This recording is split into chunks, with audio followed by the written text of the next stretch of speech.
Welcome to Allies or Enemies. I'm Jess. And I am Sean, and today we're talking about 10 great games to start your collection. It's not necessarily like these have to be your very first game, but these are just really nice gateway games if you're new into board games, if you're just getting into board games, or if you want to get other folks into board games and you want a nice game to teach them. So our rules really with these games are all games that are super rules light, very easy to pick up, very easy to teach to others, and also games that have got a lot going on in that box. And not necessarily a lot of components, but a lot of plays before you are going to get bored of these games. Yeah, and we did a very similar list of 12 great gateway games a couple years back, but these are going to be 10 new games that won't be on that list. So if you want to see that list, please click the link up top for 12 more great gateway games. So if you're like, wait, where's Ticket to Ride? Where's Carcassonne? Where's some of those big hitters?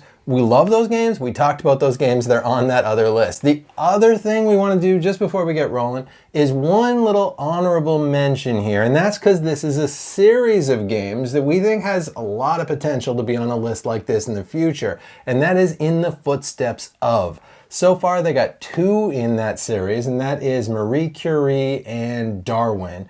And both of those, they're just really nice, kind of easing you into big board game mechanics. So Darwin is a tile placement, tile drafting game. Marie Curie is this engine building game that's also got this terrific cube tower. They both have really nice components, great themes, teach you a bunch about science.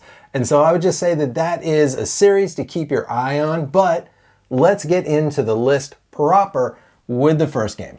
Our first game on the list is Captain Flip, and this is probably the quickest game to play that we have on your list. And it is very easy to explain because on your turn, you reach into a bag and you grab a tile. You either place that tile down as it is, or you choose to flip the tile, but if you flip it, you have to keep the flip side. And that's what you're doing, but you're just trying to combo the different characters to get the most points. And anytime we have played this with others, immediately we have played another game. And it comes with like 4 different shipboards, so it really encourages you to play at least twice in a setting. Yeah, and it's nice because there's not that many, there's like 8-ish different tiles, I think, but everyone's got a sheet that tells you what they all do. They all do very simple things. But it ends up feeling a little different each game. Some games you got all of those swabbies you're trying to put in different columns, because if you can get a bunch of those, you get giant points. Often in the games, you're just trying to avoid these gunners. So you got these gunners, they give you 5 coins when you play them. But if ever you get 3 of them, you lose. You cannot have 3 gunners showing at the end of the game. They also negatively impact one of the other tiles as well. So that's fun that you're kind of playing with fire with those. But you got monkeys that can flip those back and make them safe. And then if you're really clever, you can use another monkey to flip them over and get another 5 coins. So it's just super little bite-sized turns, but there is some comboing. There's some fun stuff in this game. Next up is Mycelia. Mycelia is one of the newer ones on this list. I guess Captain Flip's the newest one, but I think this is the second newest one. And Mycelia, first of all, has gorgeous art. It's got these beautiful little like mushroom people.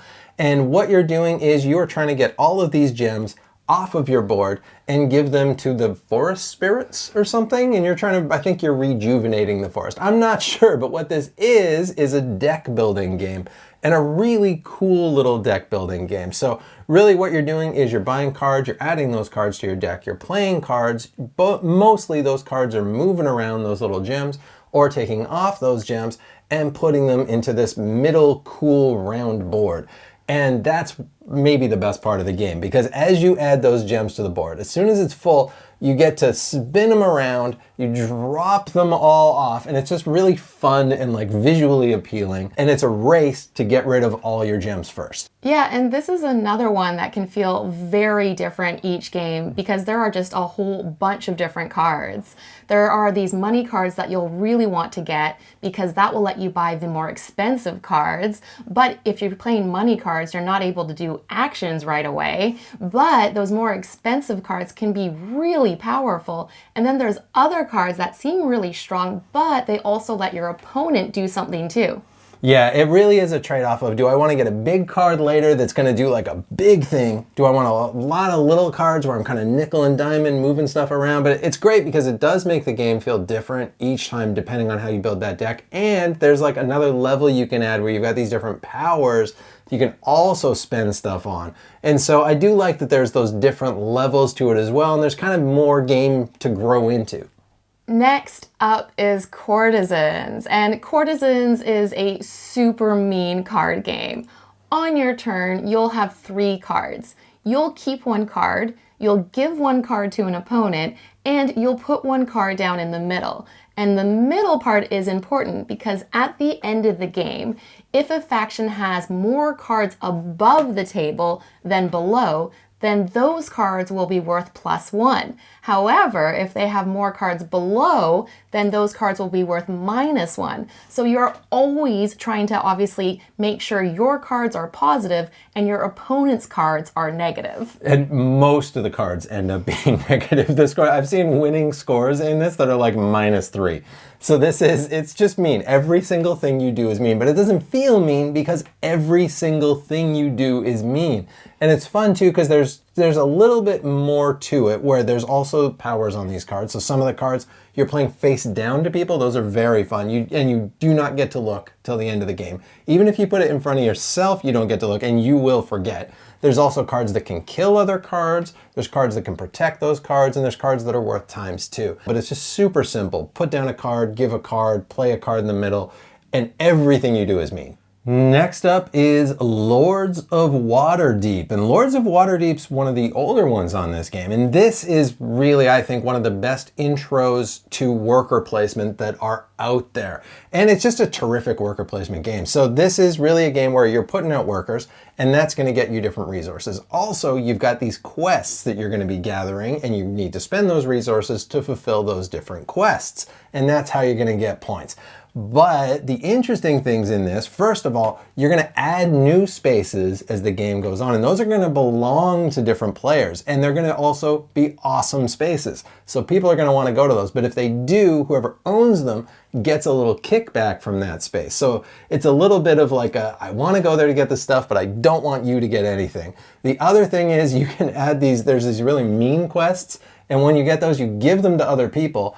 They get you like no points, but you've got to deal with them before anything else. And so that adds just a little bit of hijinks to it as well. Yeah, the quest can be super frustrating. And there is apparently a very good expansion, Scoundrels of Skullport, which everyone says kicks this up a notch. It's one we haven't played with yet though, but I am curious as to what it does. And this does play pretty well at 2 players as well. And that's not always the case with worker placement games, but this is a really solid 2-player game. But I understand that Skullport does make it even better when you're playing with more players. Next up is Santorini, and in Santorini you have 2 people, and on your turn you move a person and you put down a building. And what you're trying to do is be the first to get to the top of a 3rd level of a building. But the interesting thing is it comes with a ton, and I mean like dozens of different gods that give you like what feel like game-breaking powers that will make you play so differently. Oh, they really, really changed the game. The other awesome thing with this is it just looks beautiful. It's all based, obviously, on the Greek city of Santorini, and it's got these awesome little 3D like chunks of building that you're putting out. Your little like Greek people that you're walking up the buildings are awesome. And I understand that there's a new version that I think actually adds maybe even more gods and more different stuff to the game, which already has so much. Yeah, it is a super interesting abstract strategy puzzle. Next on the list is Star Wars, the deck building game. And first of all, I love the name. It tells you exactly what you're getting in this box. And this is a deck building game. It's based on Star Wars. 1 player is playing as the Rebels, 1 player is playing as the Imperials, and you've just got this row of 6 cards. On your turn, you're going to play 5 cards, and then you're going to use some of those cards to buy cards. You're going to use some of those cards to shoot your opponent. And really what you're trying to do is blow up their bases. First one to blow up 3 bases wins, but Couple of interesting things with this. First of all, there's a bunch of cards only you can buy. So if you're the rebels, only you can buy the rebels that are in that middle row. There's also some neutral ones that can go back and forth, but only you can buy those rebels. If you're Imperials, same thing. But if you're the rebels, you can also shoot the Imperial cards so then they can't buy them, and that gets you a bonus. I don't know any other game that has that. I know a lot of games that have drafting from the middle, but that extra little step of only you can get it and you can like shoot them to discard them, that is really cool. Yeah, and it's a tough decision because you usually want to try and destroy their base, but it can be definitely worthwhile to get rid of the cards in that row.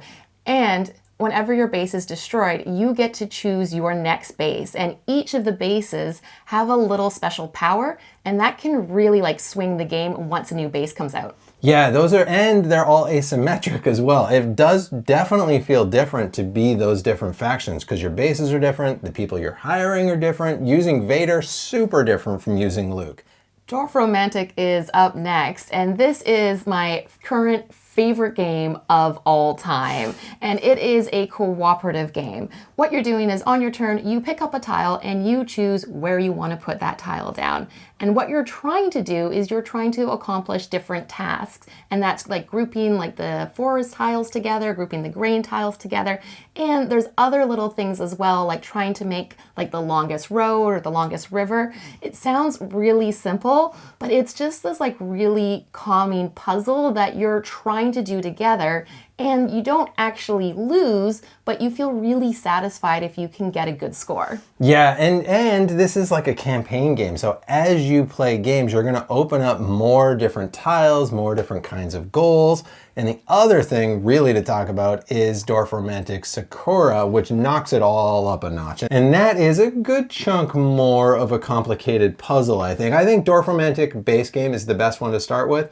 But then know that Sakura is there waiting for you to bounce up to. Yeah, and it looks so pretty. Next up is a newer take on an old classic, and that is Seven Wonders Architects. And I still think Seven Wonders is a terrific game. Seven Wonders Duel is a terrific game, but for my money, Seven Wonders Architects is the best of the bunch, and I could just play this over and over. And Seven Wonders Architects, what you're doing is you're building a wonder. Everyone's going to start off with one wonder that they want to build. They're going to have a bunch of pieces that they're trying to use to build that wonder. What you're doing is you're drafting cards, but interestingly, you're picking them from one of three places, either from the middle, from a pile between you and the opponent to your left, or a pile between you and the opponent to your right. Those cards are going to do different stuff. They're going to build up your military. They're going to give you resources. They're going to just give you straight up points. There's also the science thing where you're collecting sets as well. So you need to think about, what do I want to build that wonder and to get points different ways, but also, what am I giving to my opponent? I don't want to give them that coin that's a wild resource, so I just want to take that so they don't have that. Or I see that they're getting military, I don't want them to get military.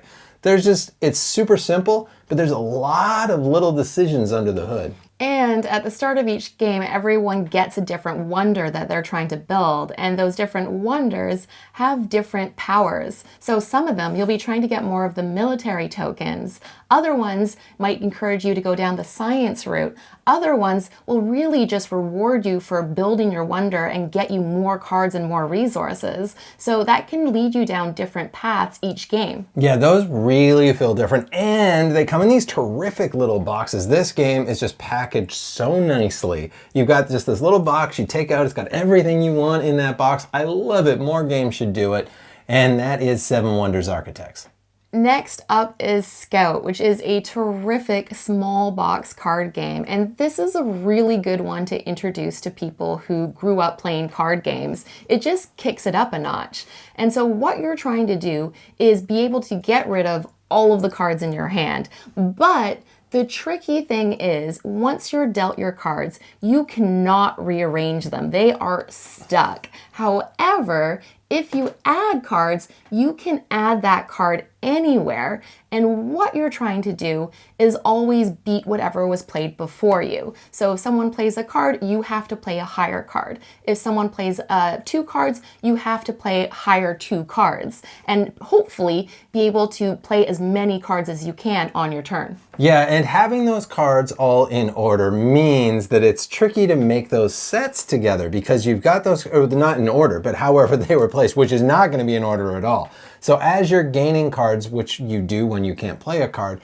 you're going to slide those in, and what you're trying to do is make little runs. So you want to make like a little 1, 2, 3, 4, or you want to make a set like having 3 different 4s. So really you want to get as many cards out of your hand as you can each time, which forces everyone else to put cards out of their hand as well, and hopefully they're not able to follow you. And having them stuck like that is it's such a fun but also very difficult for board gamers thing to have. Yeah, you definitely always want to rearrange them. And everyone's first game is a little bit like, how do I get rid of any cards? But by the second game, everyone has picked it up. The last one on this list is also the oldest on this list. This is a game from way back in, I think, 1986, and this is Survive, the original Survive Escape from Atlantis. There's a new version now called Survive the Island. They're basically the same game, whichever one you pick up. But what Survive is you're gonna start with all these dudes on this island, but that island is sinking. So you gotta get those dudes off of that island and to the safe islands in the 4 corners of the board. What is going to make that a lot harder are sharks. And not just sharks, but sharks and sea monsters and whales. The whales are going to be smashing your boats. The sharks are going to be gobbling up your swimmers who are in the water. The sea monsters are going to do both of those things. And so you got to get to those islands without those things happening. This is just, it's another such a mean game. Unbelievably mean. Eating people with sharks, about the meanest thing you could do in a board game.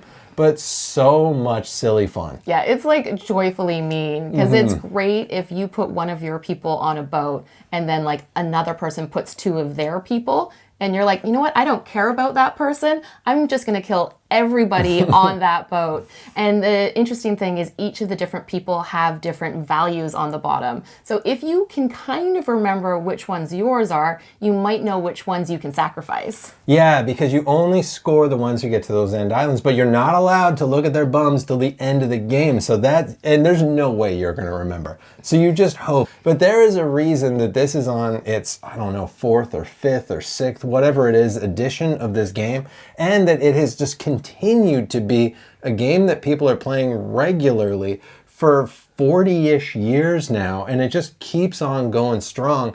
And it's a game that I continue to recommend to folks. And so that is Survive, either Survive Escape from Atlantis, which is the one we have, or Survive the Island, which is the brand new edition. I haven't played it. I think it plays the same.